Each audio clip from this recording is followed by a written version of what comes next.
Salam. Bugünkü dərsimiz 8-ci sinif biologiya 1-ci hissədən olacaqdır. 3.3 İnsanın qan dövranı. Baxırıq, qan dövranı sistemi qanı hərəkət etdirir, onu bədənin bütün hissələrinə paylayır və qanın öz funksiyalarını yerinə yetirməsinə şərait yaradır. İnsanın orqanizmində qan qapalı damar sistemində müəyyən bir istiqamətdə fasiləsiz olaraq dövr edir, yəni hərəkət edir. Burada soruşulur, damarların ümumi uzunluğunun çox olmasının əhəmiyyəti nədir? Damarların uzunluğunun çox olmasının əhəmiyyəti ondan ibarətdir ki, bütün orqan, toxuma və hüceyrələrimiz qidalı maddələrlə və oksigenlə təmin oluna bilsin. İnsanda qan damarlarının hansı növləri var? Bax, bu şəkildə təsvirdə də verilibdir. Bildiyiniz kimi, orqanizmimizdə arteriya damarları, vena damarları və kapilyar damarlar mövcuddur. Belə ki, arteriya damarları ürəkdən qan aparan damarlara, vena damarları ürəyə qan gətirən damarlara, kapilyar damarları isə mübadilə prosesləri gedən bir qat epitelidən ibarət olan nazik divara malik olan damarlara deyilir. Və onu da qeyd elədik ki, insan orqanizmində qapalı qan damar sistemi mövcuddur.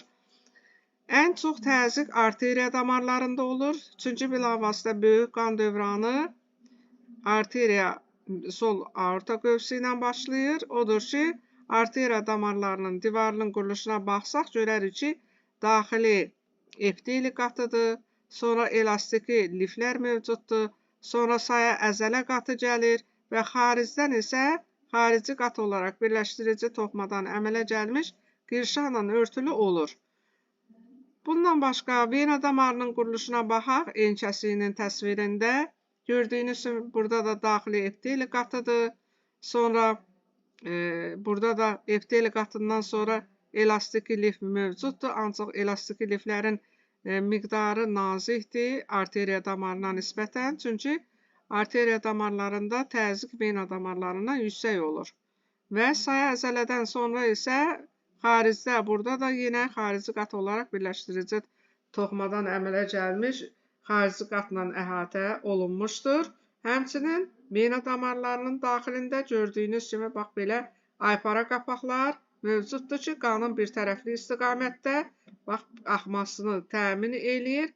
Qan geri qayıda bilmir. Onda bax, bu cib şəkilli hissələr qanın geriyə qayıtmasının qarşısını almış olur. Bax, buradan odur ki, qan bir tərəfli istiqamətdə hərəkət etmiş olur.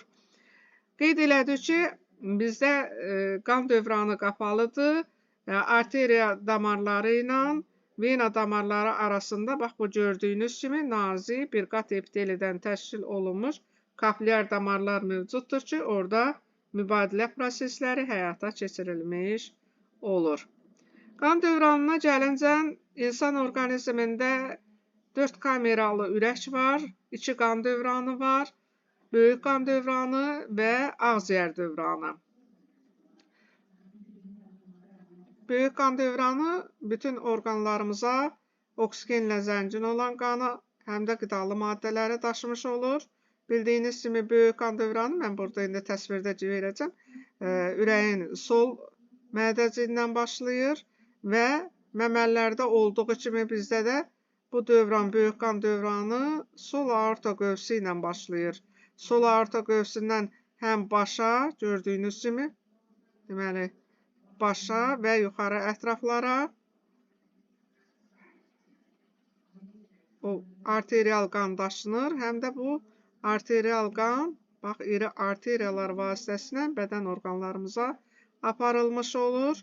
Kiçik arteriyalara ayrılır, nəhayət kapilyar sistemə keçir, mübadilə prosesləri həyata keçirilir.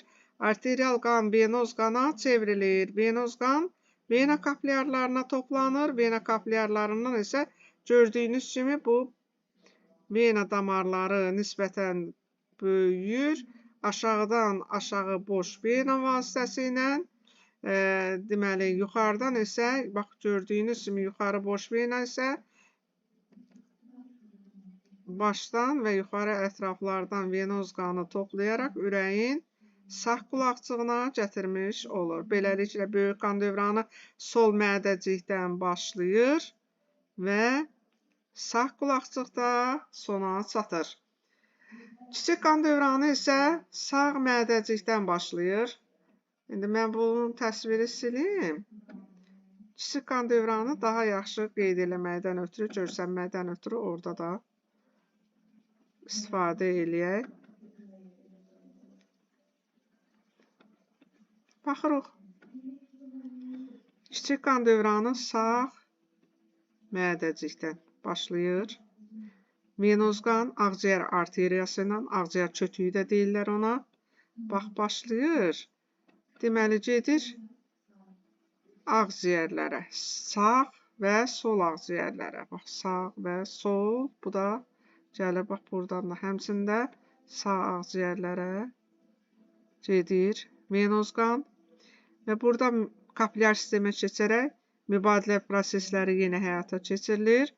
Belə ki, karbon qazı verilir, oksigen qəbul olunur və beləliklə qan arterial qana çevrilir və ağciyər venaları arterial qanı hər ağciyərdən 2 ədəd olmaqla, bax, burada da buradan kapilyar sistem toplayır, hərəsindən 2 ağciyər venaları arterial qanı ürəyin sol qulaqcığına gətirir ki, bu kiçik qan dövranı və yaxud da ağciyər dövranı hesab olunur. Baxırıq. Bilirsinizmi? Ağciyər dövranını ilk dəfə 1242-ci ildə İbn Ən-Nəfis vermişdir. O, ürəyin sağ mədəciyindən arteriyaya vurulan qanın ağciyərləri qidalandırmaq üçün deyil, oksigenlə zənginləşdirmək üçün getdiyini, ürəkdə sağ mədəciklə sol mədəcik arasında keçid olmadığını bildirmişdir. Yəni, böyük kəşfdir bu. Baxırıq qan təzyiqinə. Ürəyin mədəciklərin yığılması zamanı qanın arteriyaların divarlarına göstərdiyi təzyiq qan təzyiqidir. Mədəciklərin sistolası zamanı yaranan təzyiq maksimal, diastolası zamanı yaranan təzyiq isə minimal təzyiq hesab olunur. Və maksimal təzyiq insanda normada, nisbi sakitlik vəziyyətində olarsa, normada 110-120 mm civə sütununa, minimal təzyiq isə 70-80 mm civə sütununa bərabərdir. İnsan yaşından, həyat tərzindən asılı olaraq qan təzyiqini dəyişdirə bilər. Yəni, insanda qan təzyiqi dəyişilə bilər. Qan təzyiqinin normadan artıq olması hipertoniya, az olması isə hipotoniya adlanır. Qan təzyiqini tonometr vasitəsilə ölçürlər. Bax, bu təsvirdə verildiyi kimi görürsünüz ki, burada deməli tonometr, elektron tonometr və yaxud mexaniki tonometrdən istifadə edilə bilər.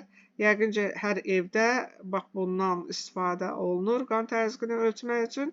Odur ki, mən buna o qədər də vaxt ayırmağı məsləhət bilmirəm. Gördüyünüz kimi bağlanır, fenendoskopla ürək yəni damarda olan vurğuların döyüntülərini tuturlar və ora bax, bu rezin balon vasitəsilə hava vurulur. Yəni, ürək döyüntüləri dayanana qədər, sonra isə vinti açmaqla birinci qeyd olunan səsdə, döyüntüdə maksimal təzyiq, sonra isə deməli, minimal təzyiq ölçülmüş olur. Müzakirə edin. Sizcə qanın təzyiqinə nəzarət etməyin əhəmiyyəti nədir? Qeyd elədik ki, qan təzyiqinin normadan yüksək olması ürəyin, beynin, böyrəyin işini poza bilər, ölümlə nəticələnə bilər, həyat üçün təhlükəli hesab olunur. Nə üçün qan təzyiqini ölçməzdən bir saat əvvəl qəhvə və tünd çay qəbul etmək olmaz? Çünki elə qidalar var ki, onlar qan təzyiqinin yüksəlməsinə səbəb olur. Odur ki, qəhvə və tünd çayda qan təzyiqini yüksəlməsinə səbəb olan qida məhsulları, içkiləri hesab oluna bilər. Ona görə də bundan istifadə olunması düzgün deyil. Düşün, müzakirə et, paylaş. Qanın kapillyar damarlardakı hərəkət sürəti aortadakı sürətdən təxminən 500 dəfə daha yavaşdır. Sizcə bunun əhəmiyyəti nədir? Bildiyiniz kimi, kapillyar sistemlərdə mübadilə prosesləri həyata keçir. Qanın gətirdiyi qidalı maddələr, oksigen hüceyrələrə hüceyrəarası mühit vasitəsilə çatdırılmış olur. O cümlədən də karbon qazı və hüceyrələrin həyat fəaliyyəti nəticəsində əmələ gələn parçalanma məhsulları da qana keçmiş olur və beləliklə də kapillyar sistemdə arterial qan venoz qana çevrilmiş olur. Ona görə də burada sürət yavaşdır ki, bu prosesləri həyata keçirməyə imkan tapılsın. Nəbzə gəlincə, ürəyin fəaliyyəti ilə əlaqədar arteriyaların divarının ritmik dalğalanması nəbz adlanır. Arteriyaların bədən səthinə yaxın yerlərində onları müşahidə etmək daha yaxşıdır. Belə ki, biləyin iç tərəfində və yaxud da ki, boyunda və yaxud gicgahda arteriya damarları səthə yaxın yerləşir. Həmin yerlərdə ürək vurğularını daha yaxşı müəyyən etməyə mümkündür. Bu qədər, qalanları növbəti dərsimizdə. Sağ olun.